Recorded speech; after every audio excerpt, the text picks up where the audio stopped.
আমরা 235 জনের 32 সদস্যের সমন্বয়ে ডাকা আমাদের এই আলোচনা সভা, কিন্তু দুঃখজনক হলো সত্য, মুষ্টিমে আমরা মাত্র কয়েকজন যে প্রত্যাশা নিয়ে ঢাকা, যে বিষয় নিয়ে মত বিনিময় করবো, আপনাদের জানবো, আপনাদের পরামর্শ নেব, কিন্তু সেই ধারণাটা কেন আমার গ্রামের যতজন সদস্য তার মধ্যে 5% সদস্য এখানে উপস্থিত হননি। সম্মানিত সদস্যবৃন্দের প্রতি বিনীত অনুরোধ করছি, আপনারা মাইকের সাউন্ড নিশ্চয়ই শুনতে পাচ্ছেন। আমাদের আলোচনা সভায় দয়া করে আসুন।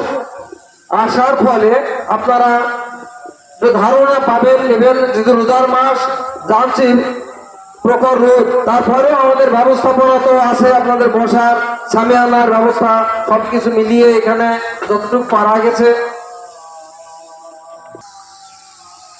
আমাদের এই আলোচনা যাতে প্রাণবন্ত হয় এই উদ্দেশ্যে আমরা সেটা ব্যাহত হয়েছে আমাদের উপস্থিতিতে। আমাদের উপস্থিতিটা আপনাদের একদিনের উপস্থিতি আমাদের এই কাজের কত বড় উৎসাহ যোগাবে, এটা আপনারা হয়তো ভাবছেন, আমরাও ভাবছি। আপনাদের পরামর্শ, উপস্থিতি সবকিছু আমাদেরকে অনুপ্রাণিত করবে, ধন্য করবে। আপনারা এজন্যই যারা যেখানে আসেন দয়া করে